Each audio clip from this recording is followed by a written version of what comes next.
আসসালামু আলাইকুম। বরাবর মতো আজকেও চলে আসলাম। আজকে যে চাকরি আবেদনটি নিয়ে আমরা আলোচনা করবো সেটা হচ্ছে বাংলাদেশ ফায়ার সার্ভিস। তো ফায়ার সার্ভিসে যারা চাকরি আবেদন করতে চান তারা অবশ্যই আমার ভিডিওটা প্রথম থেকে শেষ পর্যন্ত দেখবেন। তো আবেদন করার জন্য প্রথমে যে একটা ব্রাউজার ওপেন করে নেবেন। আমি আমার ব্রাউজারটি ওপেন করে নিচ্ছি। তো এখানে টাইপ করবেন হচ্ছে fscd.com.teletalk.com.bd।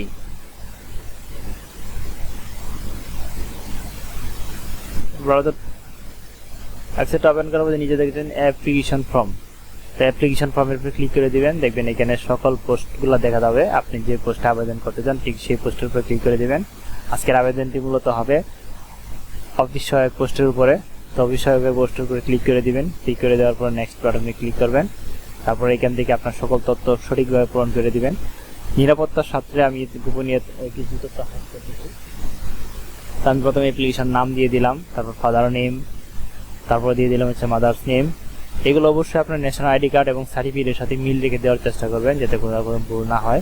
তারপর এখান থেকে আপনার জন্ম তারিখটি দিয়ে দিবেন। আমি জন্ম তারিখটি দিয়ে দিচ্ছি। অবশ্যই সঠিকভাবে দেওয়ার চেষ্টা করবেন যেন কোথায় কোনো ভুল না হয়। তারপরে থেকে আপনার জেন্ডার সিলেক্ট করে দিবেন। এখান থেকে আপনার কোনো কোটা সিলেক্ট করে দিবেন। তারপরে হচ্ছে আপনার ন্যাশনাল আইডি কার্ডের নাম্বারটাই দিন। এখানে একটা কথা বলতে হবে যে আপনার অবশ্যই ন্যাশনাল আইডি কার্ড থাকতে হবে ফায়ার সার্ভিসে আবেদন করার জন্য। ন্যাশনাল আইডি না থাকলে আপনি আবেদনটি সম্পূর্ণ করতে পারবেন না। এখানে কোনো জন্ম নিবন্ধন এলাও না। তারপর মেরিটাল স্ট্যাটাস দিয়ে দেবেন। আপনি মেরিট হলে মেরিট দিবেন, সিঙ্গেল হলে সিঙ্গেল অবশ্যই সিলেক্ট করে দিবেন। মেরিট হলে মেরিট অপশনটি সিলেক্ট করে আপনার মিসেসের নামটা অবশ্যই এখানে লিখে দিতে হবে।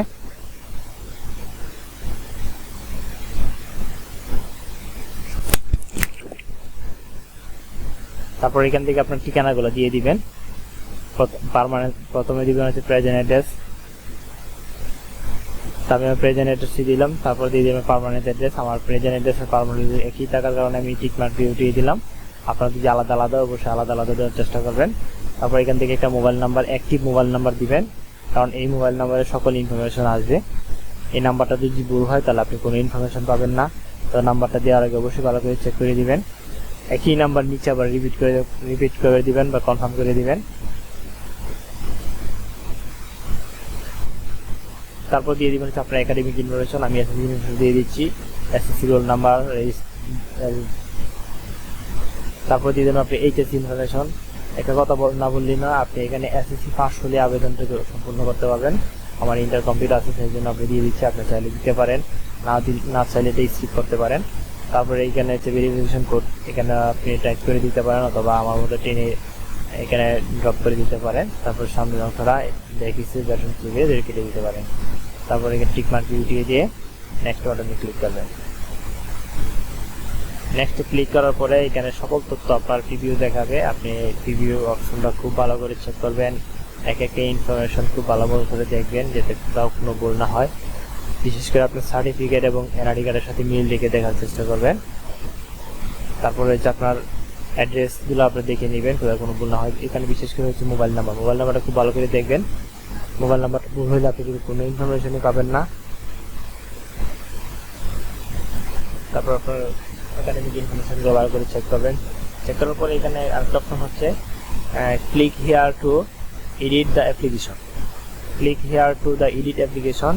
এখানে ক্লিক করে আপনার অ্যাপ্লিকেশনটা পূর্বের অবস্থা ফিরে যেতে পারবেন, গিয়ে আপনি এডিট করতে পারবেন যদি কোথাও ভুল থাকে।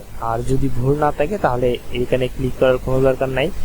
তারপরে যে আপনার ছবি এবং সিগনেচার অ্যাড করার জন্য ছবির সাইজটা এখানে দেওয়া আছে 300x300 পিক্সেল এবং 100 কেবির মধ্যে রাখবেন। আর সিগনেচারের সাইজটা দেওয়া আছে 300x80 পিক্সেল, অবশ্যই 60 কেবির মধ্যে রাখবেন। আমি আমার ছবিটি সিলেক্ট করে দিচ্ছি। আপনার ছবিটা সিলেক্ট করে দিবেন, ছবি সিগনেচারগুলো সিলেক্ট করে আপলোড করে দিবেন। তারপর টিক মার্কটা উঠিয়ে দিয়ে অ্যাপ্লিকেশন সাবমিট করে দেবেন। ফাইনালি আমার অ্যাপ্লিকেশন সাবমিট হয়ে গেছে। তারপরে আপনি অ্যাপ্লিকেশন ভালো করে দেখবেন। নিচে একদম নিচের অংশটা এখানে হচ্ছে আপনি কি করে পেমেন্ট করবেন বা এই আবেদন ফিটা দিবেন টেলিটক সিমের মাধ্যমে, সেটার দিক নির্দেশনা এখানে দেওয়া আছে। আপনি এটা ভালো করে এক নজর দেখলে আপনি নিজেও পারবেন। আর আপনাদের যদি পেমেন্ট করতে অসুবিধা হয় আমাকে অবশ্যই কমেন্ট করে জানাবেন। এটার উপরে একটা আমি ডিটেইল ভিডিও আপনাদেরকে দিয়ে দিব অবশ্যই। এটা আপনি ভালো করে দেখার পরে অবশ্যই আপনার অ্যাপ্লিকেশন ফর্মটা ডাউনলোড করে রাখবেন। ডাউনলোড করে রেখে অথবা প্রিন্ট করে রাখতে পারেন। তো বন্ধুরা, আজকে ভিডিওটা এই পর্যন্তই। সাথে থাকার জন্য অসংখ্য ধন্যবাদ।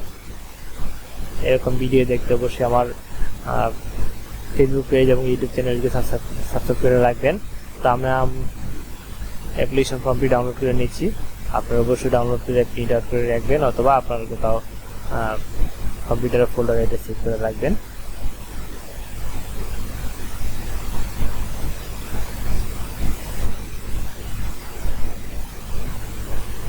তো ভালো থাকবেন, সুস্থ থাকবেন। আল্লাহ হাফেজ।